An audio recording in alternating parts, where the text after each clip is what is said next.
안녕하세요. 2030 시사 이슈를 다루는 뉴스문입니다.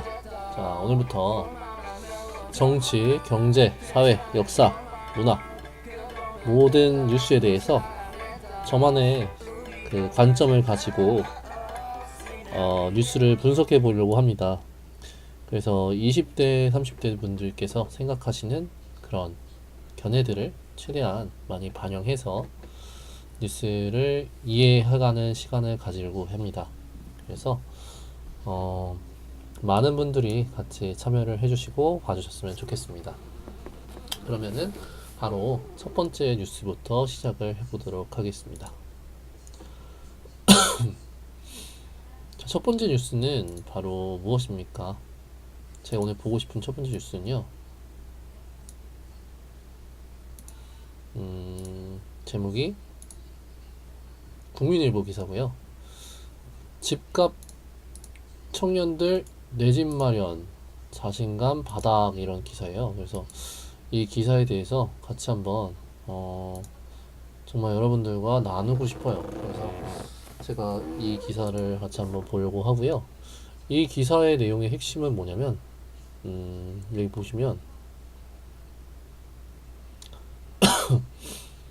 이 표가 핵심이겠죠. 그래서 청년 삶의 자신감 설문조사 결과를 이제 조사를 한 거죠. 한국노동연구원에서 조사를 했고요.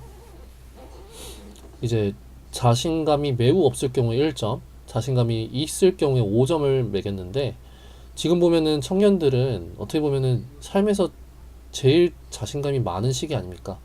근데 그럼에도 불구하고 인간관계나 연애, 원하는 일자리, 출산 및 양육, 호득은 내 집 마련 이런 데 있어서 어떻죠? 상당히 낮은 모습을 보이고 있어요. 3점대 중반에서 내 집 마련 같은 경우는 3점대 초반이고요. 이게 조사 대상이 만 15세에서 34세인데 중고등학생, 재학생을 제외했다고 하니까 죄송합니다. 사실상 20대, 30대들을 다 조사한 것이라고 볼 수 있습니다. 그래서 20대, 30대들이 지금 제일 힘들어하는 것 결국은 내 집 마련이나 출산 및 양육에 대한 자신감이 굉장히 부족하다라는 것을 얘기를 했고요. 지금 이거를 보시면 문재인 대통령이 특단의 대책을 주문한 일자리보다 낮은 점수를 기록했다. 그런 얘기를 하고 있어요. 그만큼 집을 사기가 굉장히 쉽지 않다. 내 집 마련의 꿈을 이루는 것이 굉장히 쉽지 않다라는 얘기고요. 그래서 주거복지 문제에 대한 해결을 필요하다는 점을 김동연 부총리 및 겸 기획재정부 장관께서 얘기를 하셨었어요. 근데 이런 부분에 대해서 어떻습니까? 지금 굉장히 우리 경제가 굉장히 큰 문제인데요. 저는 이런 문제가 다 연결이 돼 있다고 생각합니다. 무슨 얘기냐면요. 지금 이렇게 보시면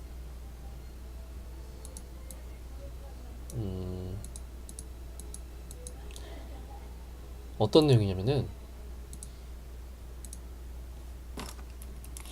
지금 저 기사에서 다루는 게 결국은 내 집 마련이잖아요. 내 집 마련. 그죠? 내 집 마련인데 내 집이 그냥 생기는 게 아니잖아요. 내 집이라는 거는 결국은 수도권 같은 경우는 어떻습니까? 아무리 못해도 3억 이상. 그죠? 20평 내지 30평 사이가 요즘 평이라는 거 잘 안 쓰는데요. 저는 그냥 평 이상 쓰겠습니다.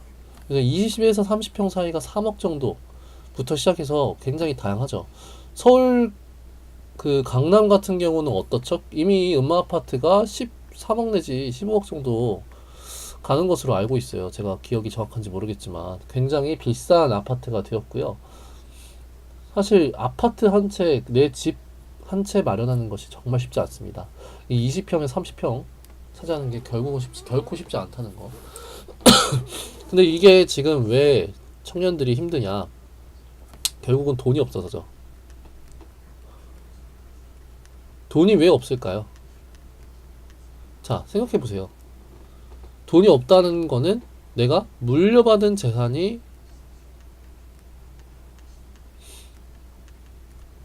거의 없다는 얘기가 되겠고요. 또 동시에 내가 버는 돈이 적다라는 얘기도 돼요.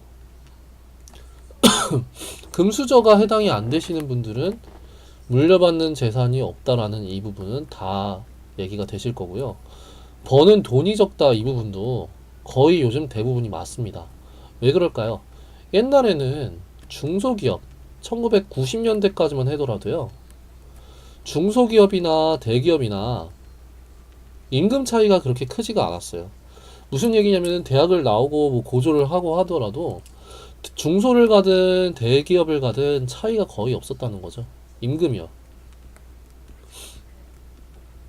근데 요즘은 어떻습니까? 이 차이가 극도로 벌어져서 지금 거의 역대 최대라고 저는 알고 있거든요. 그리고 어떻죠? 이명박근혜 정권 정권을 지내면서 이명박근혜 정권은 경기를 어떻게 부양했냐면은 집값 상승을 통해서 경기를 부양했어요. 이거는 실제로 최경환 씨가 얘기한 부분이기도 합니다. 그래서 집값 상승, 최경환 씨는 박근혜 때 바로 부총리를 지내신 분이죠. 경제기획재정부 장관 겸. 그래서 집값 상승이 엄청 났다. 그러니까 나는 안 그래도 돈이 없는데 집값마저 엄청 올라간 거예요. 그리고 집값 상승을 통해서 경기를 부양한다는 것 자체가 얼마나 무서운 거냐면은 집값 상승이라는 건 어떻게 보면은 집이라는 거는 자산이거든요. 기존의 자산은 다시 얘기하면 자산인데 기존의 재산이 있는 분들은 집값이 올라가면은 좋습니다. 그죠? 자산의 가치가 상승하니까요. 반면에 버는 돈이 없으신 분들은 어떻습니까? 버는 돈이 없으신 분들은 대부분 재산 축적이 거의 안 되어 있죠. 그래서 자산 가치가 올라가도 득을 못 봐요. 사실상 오히려 자산 가치를 올리려고 어떻게 했냐면은 이자율을, 물론 이거는 이자율은 한국은행과 관련된 거고 세계 전반적인 경기 흐름과 관련이 있는 것이라서 제가 말하기가 조금 애매한데요. 어쨌든 간에 당시 이명박근혜 정권으로 대표되는 최경환 씨가 펼쳤던 정책 같은 경우는 집값 상승을 최대한 유도하고, 그러니까 자산 가치를 최대한 늘리고, 어떻습니까? 이자율 같은 거는 최대한 낮추기를 바랬을 거예요. 그렇죠. 사실 이자율과 집값 상승은 반비례 관계를 갖기 때문에 그래요. 그래서 어쩔 수 없이 낮추기를 원했을 겁니다. 근데 이자율이 낮다는 얘기는 무슨 얘기냐면요.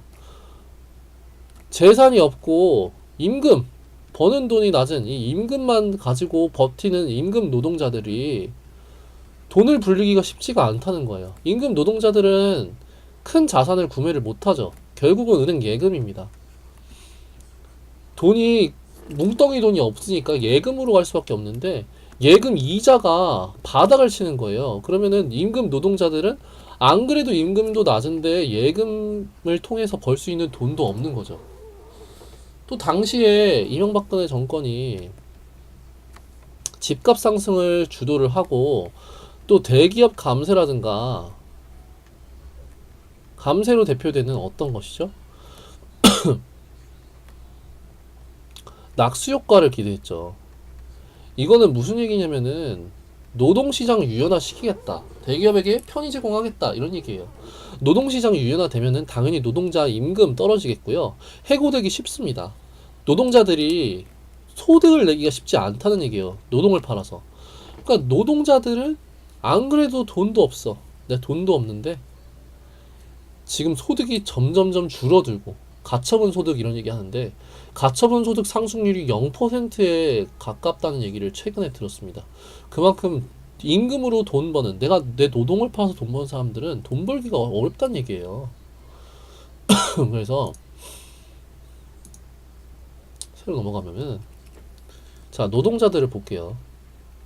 노동자들은 임금 상승률이 물가를 못 따라잡습니다. 무슨 얘기냐면은 내가 임금은 3% 오르는데 물가는 막 6%, 7%씩 오르는 거예요. 그러면 무슨 얘기냐면은 내가 저축할 수 있는 돈이 줄어든다는 얘기죠. 왜냐면은 내가 임금 받아서 옛날에는 물가가 낮으면 먹을 거 사 먹고 해도 저축으로 버티는데 이제는 저축을 할 수도 없는 거예요. 물가가 너무 비싸니까 임금에 비해서. 그러니까 이걸로 자산 축적이 거의 안 돼요. 자산 축적이 안 되는데 웃긴 건 또 동시에 뭐냐면은 지금 이명박근혜 당시에 자산, 즉 부동산 가치가 엄청나게 올라갔어요. 특히 부동산.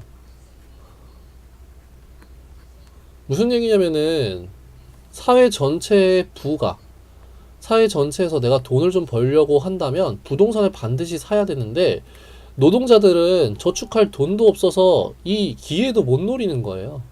그러니까 어떻게 되겠습니까? 당연히 빈부격차가 가난한 사람과 부자 간의 격차가 점점 더 커지고 이 가운데서 우리 24세 30대는 뭘 느끼죠? 더 민감하니까요. 우리는 노인들보다 훨씬 민감합니다. 시대 변화에. 그게 젊은 세대 모든 어느 나라 어느 시대를 불문하고 다 똑같았어요. 그래서 우리가 아는 거예요. 빈부격차가 굉장히 커지고 있구나. 그리고 아까 제가 뭐라고 했죠? 이명박근혜 때 얘기한 게 노동유연화잖아요. 이 노동유연화를 통해서 일자리를 늘리겠다. 노동유연화 시키면은 대기업들이 더 고용을 많이 한다. 그럼에도 불구하고 박근혜 시절에 청년 실업률 나아지지 않았습니다. 오히려 기업들 유보금만 늘렸어요. 노동을 늘리지 않고 쌓는 돈만 늘린 거죠, 대기업이. 그렇기 때문에 부자들, 돈 갖고 있는 사람들, 땅 가지고 있는 사람들, 아파트 가지고 있는 사람들은 이때 신났고요. 가난한 사람들, 즉 우리 이 노동밖에 갖고 있는 게 없는 사람들은 당연히 더 힘들어졌어요. 빈부격차가 더 커진 거죠, 결국은. 그래서 이런 상황 때문에 결국에 굉장히 큰 문제가 일어났습니다. 그래서 이런 상황으로 인해서 지금 우리가 어떻다? 집을 사기가 너무 힘들어졌다. 집 마련, 내 집 마련이 거의 힘들다. 제 친구들도 보면은 결혼한 친구들도 내 집 마련을 하는 게 쉽지 않아요. 제 생각에는 내 집 마련 하려면은 부부 둘이 벌어서 월 700 정도는 벌어야 되지 않나. 그래서 쓸 거 쓰고 해서 300 이상 저축해야만이 그래도 내 집 마련을 10년, 20년 내에 마련할 수 있지 않나 하는 생각을 들어요. 집 하나 마련하려고 인생이 다 소비되는 거죠. 참 진짜 이런 사회가 맞나 싶습니다. 그래서 분명히 개선돼야 될 부분이 있다고 생각이 듭니다. 이렇게 오늘 간단하게 이 기사에 대해서 얘기를 해봤습니다. 다른 기사를 통해서도 또 진행을 또 해보도록 하겠습니다. 감사합니다.